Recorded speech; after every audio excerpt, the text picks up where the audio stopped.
নমস্কাৰ বন্ধু বান্ধৱীসকল সকলোকে স্বাগতম জনাইছোঁ আমজাদ আলী ক্লাছেছ ইউটিউব চেনেলটোলৈ বন্ধু বান্ধৱীসকল 2024ত হ'বলগীয়া আসাম ডাইৰেক্ট ৰিক্ৰুটমেণ্টৰ গ্ৰেড 3 আৰু গ্ৰেড 4 পদসমূহৰ বাবে আজি কিছুমান ইম্পৰ্টেণ্ট জিকে প্ৰশ্ন আসাম ইয়াৰ বুকৰ পৰা লৈ আহিছোঁ সেই বন্ধু বান্ধৱীসকল ভিডিঅ'টো স্কিপ নকৰি শেষলৈ চাব আজিৰ ভিডিঅ'ৰ প্ৰথম প্ৰশ্নটো হৈছে যতীন্দ্ৰনাথ দুৱৰাই কিমান চনত সাহিত্য অকাডেমি বঁটা লাভ কৰিছিল অপশ্যন নম্বৰ ক 1990 চনত অপশ্যন নম্বৰ খ 1950 চনত অপশ্যন নম্বৰ গ 1955 চনত আৰু অপশ্যন নম্বৰ ঘ 1960 চনত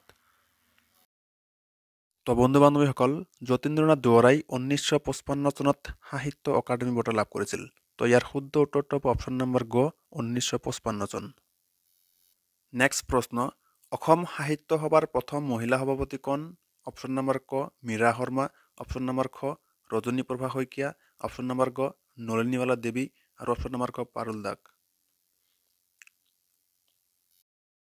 বন্ধু বান্ধৱীসকল অসম সাহিত্য সভাৰ প্ৰথম মহিলা সভাপতিজনৰ নাম হ'ল নলিনীবালা দেৱী তো ইয়াৰ শুদ্ধ উত্তৰটো হ'ব অপশ্যন নম্বৰ গ নলিনীবালা দেৱী নেক্সট প্ৰশ্ন অসমৰ জনজাতীয় জীৱনৰ ওপৰত ৰচিত প্ৰথম উপন্যাসখনৰ নাম কি অপশ্যন নম্বৰ ক মিৰি জীয়ৰী অপশ্যন নম্বৰ খ ভানুমতী অপশ্যন নম্বৰ গ সুৰভি আৰু অপশ্যন নম্বৰ খ লাহৰী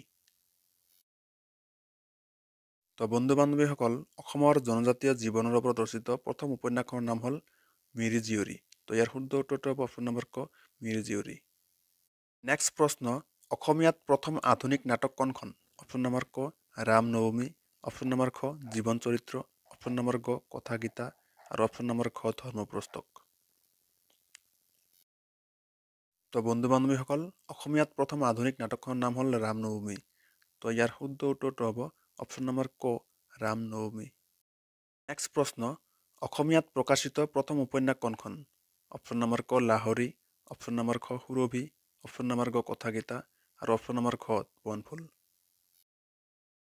তো বন্ধু বান্ধৱীসকল অসমীয়াত প্ৰকাশিত প্ৰথম উপন্যাসখনৰ নাম হ'ল লাহৰী তো ইয়াৰ শুদ্ধ উত্তৰটো হ'ব অপশ্যন নম্বৰ ক লাহৰী নেক্সট প্ৰশ্ন অসমীয়া ভাষাই ৰাজ্যিক ভাষা হিচাপে কেতিয়া স্বীকৃতি লাভ কৰিছিল অপশ্যন নম্বৰ ক 1963 চনত অপশ্যন নম্বৰ খ 1961 চনত আৰু অপশ্যন নম্বৰ গ 1962 চনত আৰু অপশ্যন নম্বৰ খ 1960 চনত তো বন্ধু বান্ধৱীসকল অসমীয়া ভাষাই ৰাজ্যিক ভাষা হিচাপে 1961 চনত স্বীকৃতি লাভ কৰিছিল তো ইয়াৰ শুদ্ধ উত্তৰটো হ'ব অপশ্যন নম্বৰ খ 1961 চনত নেক্সট প্ৰশ্ন প্ৰথম অসমীয়া বাতৰি কাকত কোনখন অপশ্যন নম্বৰ ক অপৰূপা অপশ্যন নম্বৰ খ উৰুলি অপশ্যন নম্বৰ গ অৰুণোদয় আৰু অপশ্যন নম্বৰ খ প্ৰভাত তো বন্ধু বান্ধৱীসকল এইটো একেবাৰে ইজি প্ৰশ্ন এইটো সকলোৱে প্ৰায় জানেই প্ৰথম অসমীয়া বাতৰি কাকতখনৰ নাম হ'ল অৰুণোদয় তো ইয়াৰ শুদ্ধ উত্তৰটো হ'ব অপশ্যন নম্বৰ গ অৰুণোদয়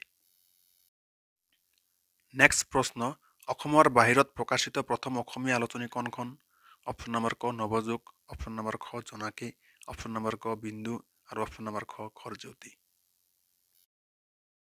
বন্ধু বান্ধৱীসকল অসমৰ বাহিৰত প্ৰকাশিত প্ৰথম অসমীয়া আলোচনীখনৰ নাম হ'ল জোনাকী তো ইয়াৰ শুদ্ধ উত্তৰটো হ'ব অপশ্যন নম্বৰ খ জোনাকী নেক্সট প্ৰশ্ন কোনজন অসমীয়াই প্ৰথম ভাৰত ৰত্ন উপাধি লাভ কৰিছিল অপশ্যন নম্বৰ ক আনন্দৰাম বৰুৱা অপশ্যন নম্বৰ খ গোপীনাথ বৰদলৈ অপশ্যন নম্বৰ গ অশান্ত দেৱী আৰু অপশ্যন নম্বৰ খ নলিনীবালা দেৱী বন্ধু বান্ধৱীসকল ভাৰত ৰত্ন উপাধি লাভ কৰা প্ৰথমজন অসমীয়া হ'ল গোপীনাথ বৰদলৈ তো ইয়াৰ শুদ্ধ উত্তৰটো হ'ব অপশ্যন নম্বৰ খ গোপীনাথ বৰদলৈ নেক্সট প্ৰশ্ন অসমৰ কোন ঠাইত ৰায়মনা ৰাষ্ট্ৰীয় উদ্যান অৱস্থিত অপশ্যন নম্বৰ ক গোৱালপাৰা অপশ্যন নম্বৰ খ কৰিমগঞ্জ অপশ্যন নম্বৰ গ হাইলাকান্দি আৰু অপশ্যন নম্বৰ খ কোকৰাঝাৰ তো বন্ধু বান্ধৱীসকল অসমৰ ৰায়মনা ৰাষ্ট্ৰীয় উদ্যানখন কোকৰাঝাৰ জিলাত অৱস্থিত তো ইয়াৰ শুদ্ধ উত্তৰটো হ'ব অপশ্যন নম্বৰ খ কোকৰাঝাৰ নেক্সট প্ৰশ্ন গোৱালপাৰাৰ সৈনিক স্কুল কিমান চনত প্ৰতিষ্ঠা কৰা হৈছিল অপশ্যন নম্বৰ ক 1976 অপশ্যন নম্বৰ খ 1964 অপশ্যন নম্বৰ গ 1994 আৰু অপশ্যন নম্বৰ খ 1961 তো বন্ধু বান্ধৱীসকল গোৱালপাৰাৰ সৈনিক স্কুলখন 1964 চনত প্ৰতিষ্ঠা কৰা হৈছিল তো ইয়াৰ শুদ্ধ উত্তৰটো হ'ব অপশ্যন নম্বৰ খ 1964 নেক্সট প্ৰশ্ন কোনজন আহোম ৰজাই বিহুত ৰাজকীয় সংৰক্ষণ প্ৰদান কৰিছিল অপশ্যন নম্বৰ ক চক্ৰধৰ সিংহ অপশ্যন নম্বৰ খ জয়ধৰ সিংহ অপশ্যন নম্বৰ গ ৰুদ্ৰসিংহ আৰু অপশ্যন নম্বৰ ঘ প্ৰতাপ সিংহ তো বন্ধু বান্ধৱীসকল আহোমৰ ৰজা ৰুদ্ৰসিংহই বিহুত ৰাজকীয় সংৰক্ষণ প্ৰদান কৰিছিল? তো ইয়াৰ শুদ্ধ উত্তৰটো হ'ব অপশ্যন নম্বৰ গ ৰুদ্ৰসিংহ।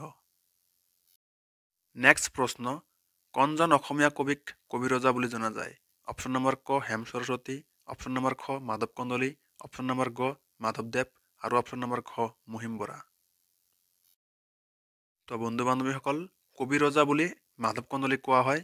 তো ইয়াৰ শুদ্ধ উত্তৰটো হ'ব অপশ্যন নম্বৰ খ মাধৱ কন্দলী।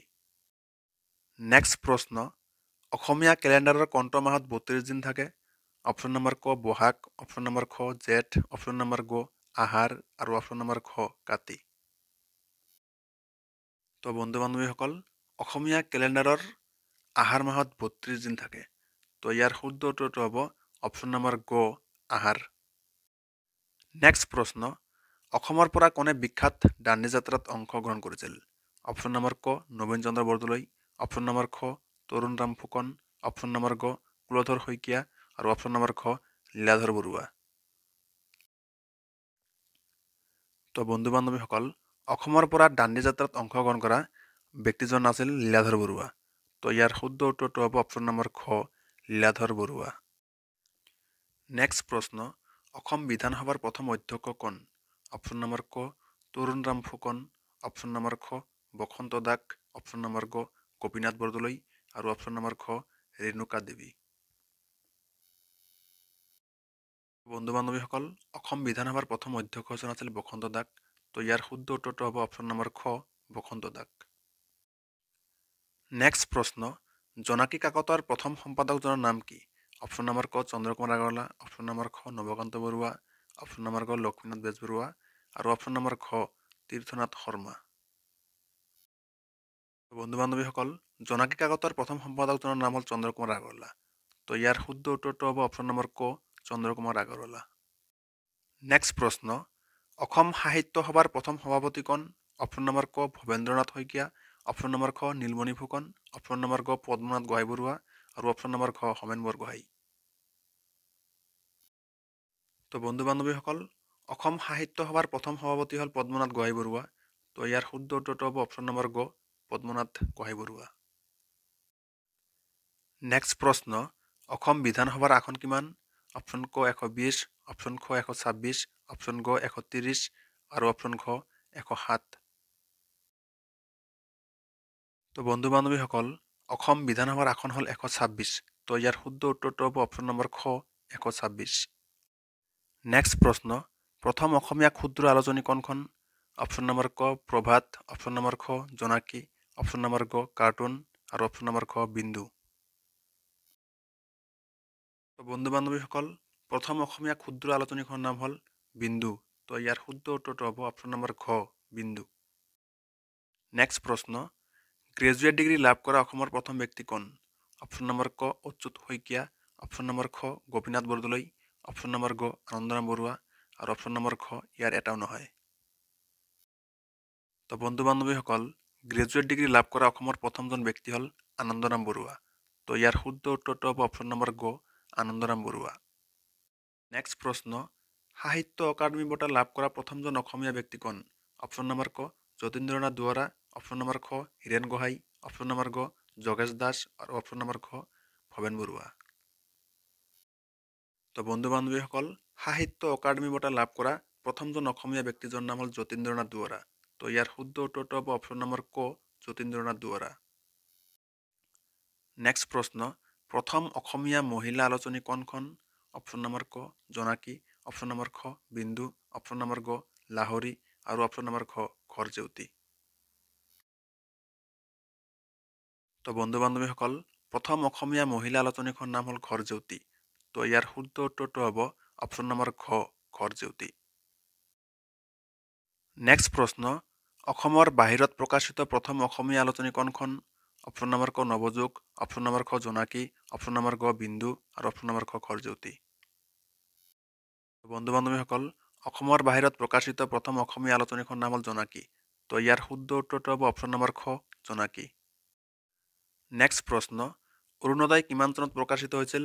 অপশ্যন নম্বৰ ক 1846 চনত, অপশ্যন নম্বৰ খ 1935 চনত, অপশ্যন নম্বৰ গ 1962 চনত আৰু অপশ্যন নম্বৰ খ 1872 চনত। তো বন্ধু বান্ধৱীসকল, অৰুণোদয় 1846 চনত প্ৰকাশিত হৈছিল। তো ইয়াৰ শুদ্ধ উত্তৰটো হ'ব অপশ্যন নম্বৰ ক 1846 চন। তো বন্ধু বান্ধৱীসকল আজিৰ ভিডিঅ' এইখিনিয়েই। যদি ভিডিঅ'টো ভাল লাগিছে এটা লাইক কৰিব আৰু যদি Assam direct recruitment, Assam police আৰু SI এক্সামৰ বাবে প্ৰিপাৰেশ্যন চলাই আছে তেনেহ'লে চেনেলটো ছাবস্ক্ৰাইব কৰি ল'ব।